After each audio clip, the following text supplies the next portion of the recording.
मित्रों, यह तो हम जानते हैं कि पृथ्वी पर जन्म लेने वाला कोई भी प्राणी अमर नहीं होता, अर्थात उसे एक ना एक दिन मरना ही होता है।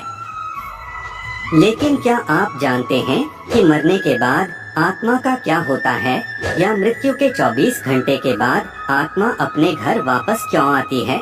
और वह कितने दिनों तक अपने घर में रहती है? अगर नहीं जानते तो मैं बता दूं कि इन सभी सवालों का जवाब गरुड़ पुराण में विस्तार से बताया गया है। और आज की इस वीडियो में हम आपको यही बताने जा रहे हैं, तो चलिए वीडियो शुरू करते हैं। नमस्कार श्रोताओं, एक बार फिर से आपका हमारे YouTube चैनल में बहुत बहुत स्वागत है। गरुड़ पुराण में बताया गया है, जब किसी की मृत्यु हो जाती है तो यमराज के दूत उसकी आत्मा को अपने साथ यमलोक ले जाते हैं, जहां उसके पुण्य और पाप कर्म का लेखा जोखा किया जाता है और फिर 24 घंटे के अंदर यमदूत उस प्राणी की आत्मा को वापस उसके घर छोड़ जाते हैं। यमदूत के द्वारा वापस छोड़ जाने के बाद मृतक की आत्मा अपने परिजनों के बीच ही भटकती रहती है और अपने परिजनों को पुकारती रहती है, लेकिन उसकी आवाज कोई नहीं सुनता। यह देख मृतक की आत्मा बेचैन हो जाती है और जोर जोर से चिल्लाने लगती है, तब भी उसकी आवाज को कोई नहीं सुनता। इसके बाद मृतक की आत्मा अपने शरीर में प्रवेश करने की कोशिश करती है, लेकिन यमदूत के पाश में बंधे होने के कारण वह मृत शरीर में प्रवेश नहीं कर पाती है। इसके अलावा गरुड़ पुराण में बताया गया है, किसी की मृत्यु हो जाने पर जब उसके परिजन रोते बिलखते हैं तो यह देख मृत आत्मा दुखी हो जाती है और वह भी रोने लगती है,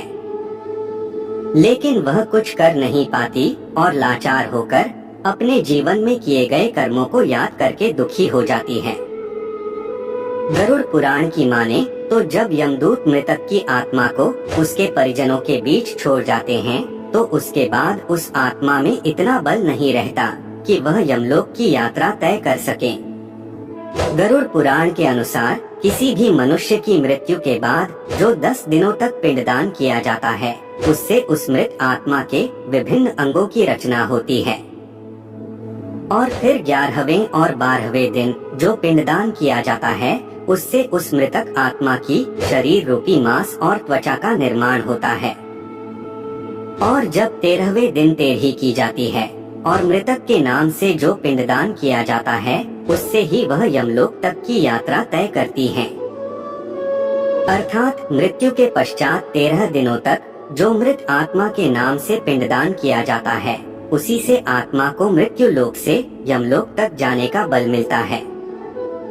मित्रों, इसलिए गरुड़ पुराण में बताया गया है कि जब किसी मनुष्य की मृत्यु हो जाती है तो उसकी आत्मा 13 दिनों तक अपने परिजनों के बीच भटकती रहती है और इसके बाद मृतक की आत्मा मृत्युलोक से यमलोक की सफर पर निकल पड़ती है, जिसे पूरा करने में उसे 1 साल यानी 12 महीने का वक्त लगता है।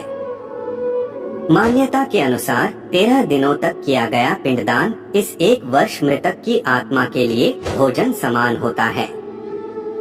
मित्रों, अब आपके मन में सवाल उठ रहा होगा कि अगर किसी मृत आत्मा के निमित्त पिंडदान नहीं किया गया तो क्या होगा?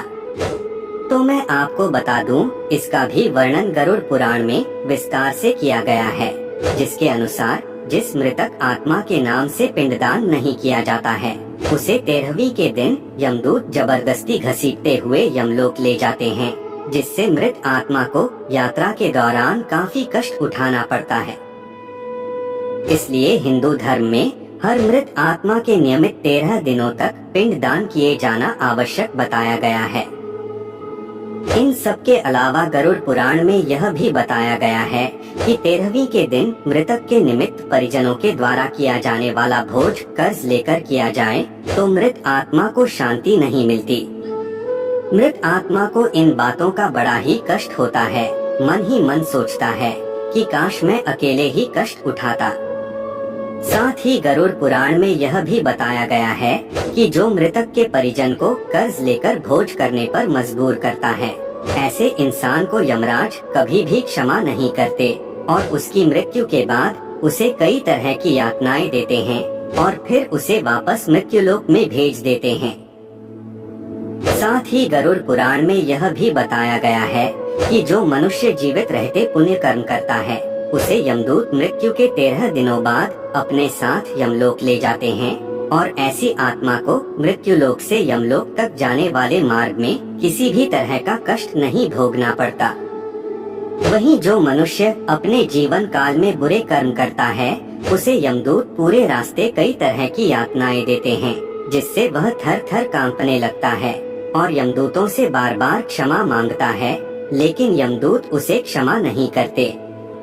इसके बाद जब पुण्य आत्मा यमलोक पहुंचती है तो यमराज उसे स्वर्ग लोक भेज देते हैं, जबकि पापी आत्मा को उसके द्वारा किए गए बुरे कर्मों की सजा भुगतने के लिए नर्क लोक भेज देते हैं और सजा पूर्ण होने के बाद निम्न योनि में मृत्यु लोक भेज देते हैं।